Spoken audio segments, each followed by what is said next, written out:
The other thing before I do this, those who know me know that I always speak from the heart and I don't like to read. But I feel like, one, I want to do something different today. And two, I want to try reading, but I can guarantee that I pour my heart in what I wrote. So today what I want to do is I want to share a little bit of a story of my own personal journey. I'll sit because I'm shaking. And I did the 3 chapters. Chapter 1, 2 Puerto Ricans in Montana. Between 2011 and 2020, my wife, my son, and I, we lived in Bozeman, Montana, where we had our 2 daughters be born.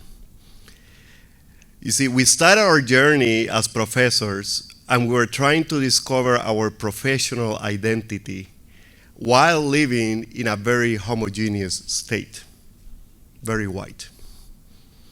We faced lots of discrimination from peers. However, students, they loved us. They gravitated towards us, but that was a big no-no for the old white male.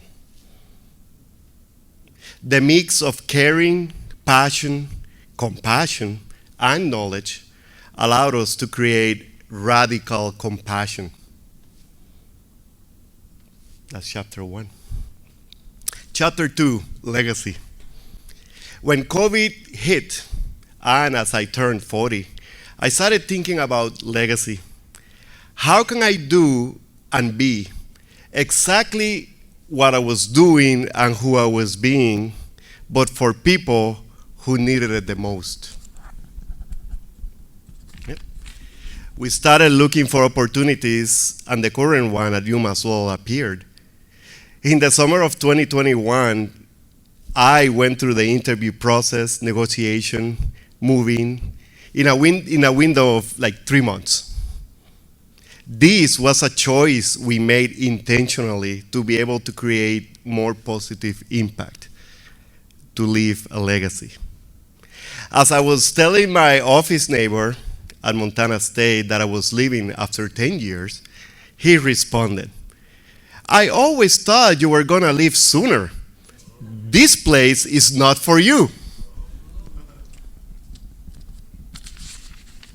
Of course, he meant the cold and the snow and the lack of diversity. But who was he to decide which place was for me? Chapter 3, beloved community. We moved to Massachusetts in August of 2021, and people often ask me, "How is it going at Massachusetts? Are you happy with the move?" The answer is a quick yes. There is diversity, acceptance, and a sense of inclusion. More importantly, my wife and I have been able to create immediate positive impact. We have cultivated a culture of caring and positivity. In short, I have found a new level of my professional identity where I can be myself. Because in my search for my professional identity and looking for it at the intersectionality of all my other identities, I discovered that one type of freedom is when I can be myself all the time, everywhere, and in everything I do. To find myself being a continuous co-creator of a beloved community. Thank you. Thank you, David. Who's next? Shannon Stella's up with I want to point out, I did it under 5 minutes. Hey.